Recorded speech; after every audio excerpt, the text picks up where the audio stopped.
Hi guys, this is Brittany. This is my initial post for Module 4. I'm going to try to address everything quickly, although I'll probably go over, so I do apologize in advance. The initial prompt, selecting something to focus on one of the modules, addressing a particular need. I do want to touch on transgender oppression. With my job as Institutional Effectiveness Director, which basically means I do a lot of surveys, I'm going to try to assess how best to help not only the students but the faculty and staff, being able to understand what the student needs are. And I was talking to someone away from the college, kind of just explaining what I did and showing a survey that I was working on at the time. And they became agitated at the fact that I included transgendered with the gender selection. It was male, female, and transgendered. Um, and I think it's really important, addressing, what action we could take, just explaining to them what the need is, and I did, saying that, we're assessing for a reason to be able to meet the needs of these students, all their various needs, and transgender students do have especially particular needs. Especially I feel like at a smaller institution, definitely at any institution, but with a smaller institution, you're more, I feel like, more susceptible to the ostracization. Um, you maybe don't have as many opportunities to be a champion for your identity, or if a person wants to be a champion that doesn't identify as transgender, definitely don't have as many opportunities there. So I thought it was a very important identity to survey and really see how many people identify as transgendered. And I just explained that and just kind of explained some things with our class. And I feel like that's something that needs to happen. Maybe it's a panel, maybe it's a discussion that we have like lunch and learns in the higher education field. I'm addressing these identities, but I just think it's an important thing that we need to address. To the text, there's just so much to cover. I know I won't get to everything I want to talk to you guys about. But just with transgendered, how difficult it must be.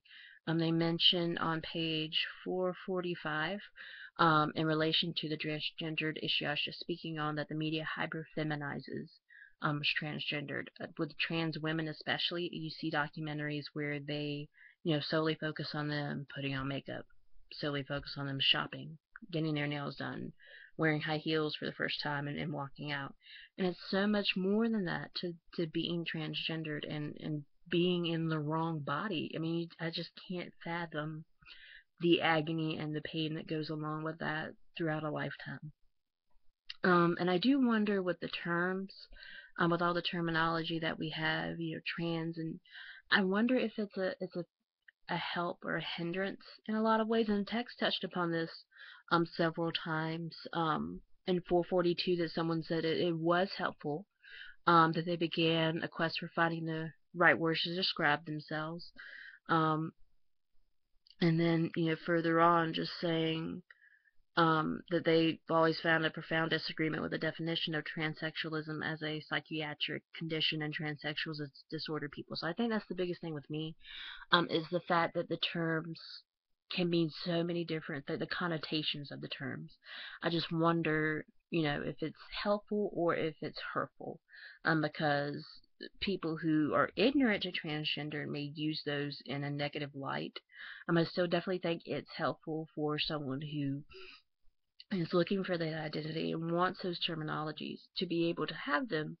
But I just wonder, just kind of reading the text, what it does, because I know especially with historical things, as looking into throughout history how they've changed with sexual orientation, that the homosexual kind of terminology, that's more recent. So I just wonder with transsexualism, if it's the same thing, how older generations, how people who identified as transgendered or who had that identity and maybe didn't have that terminology, how that impacted them, how they live their lives versus today. So it's just something I've always loved words. So I'm just kind of curious how that impacts. Um, but just so much in that chapter I really wish I could touch on. Ableism. I really, really love this, since this is one of the focuses that I'm doing for the Social Justice Project. Approximately, page 461, approximately 10% of the world's population, or 650 million people, live with a disability and constitute the world's largest minority. So definitely an identity we need to touch upon. I wanted to touch upon page 462, where they speak about freak shows being really the only outlet for people with disabilities. I've watched American Horror Story. The most recent edition was Freak Show. It was really, really good. But I feel like it really touched on every single one of these chapters in this module. For transgender, they had Amazon Eve, who was amazing. I couldn't believe how she stole every single scene she was in. With ageism, I feel like they've touched upon that in a couple of editions. In Coven, and I think in Murder House, they kind of touched upon it with Jessica Lange, who is an amazing actress and so, so beautiful, but really address the fact with ageism, that you're trying to hold on to the beauty or trying to really capture youth again, or to live, really in the moment. And I feel like it really addresses it in a positive light with her. And even with ableism that we're on right now, just with all of the different people who worked with the Freak Show, and they had real people with disabilities, and kind of came in and spoke out on what their experiences have been. Ben Wolf was one of them, who sadly passed away recently. Paul, I cannot remember his first name, and I'm so sorry, but he was an amazing actor as well in this series. But just spoke to the fact that, just of being different and of being regarded that way, and how they really want to be champions for people with disabilities. So I thought that was a really great tie-in. Page 472, I know I'm going so over it. I'm so sorry, you guys. But they had, I think, the best, really capture for all of these modules, that at best, people with disabilities are given sympathy instead of empathy. I think that's so important, because we really need to um, understand that we need to empathize with others. We need to try and understand, and understand the emotions that go along with that, rather than just sympathize and say, oh, how so sad. No, I mean, we need to go out and be able to address these oppressions, not in just the higher education field, but as a human race.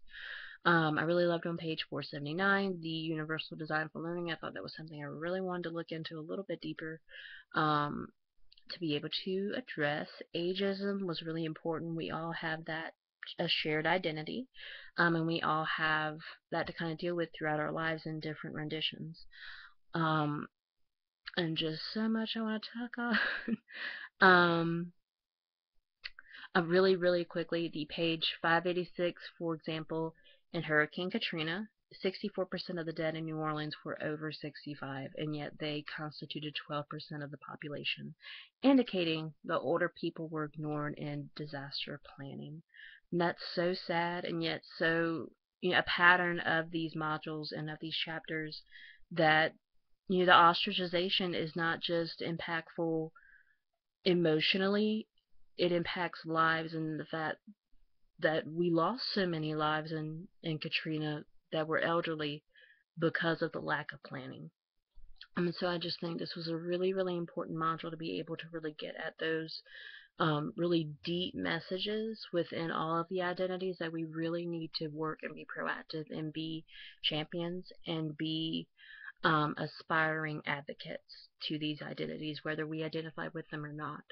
So I really, really enjoyed this chapter, this module, and I can't wait to hear from you guys, and can't wait to see you guys in class 2 weeks from now. Not this week, but next week. So, not 2 weeks, 1 week. But anyway, I can't wait to see you guys, and can't wait to hear from you. Thanks.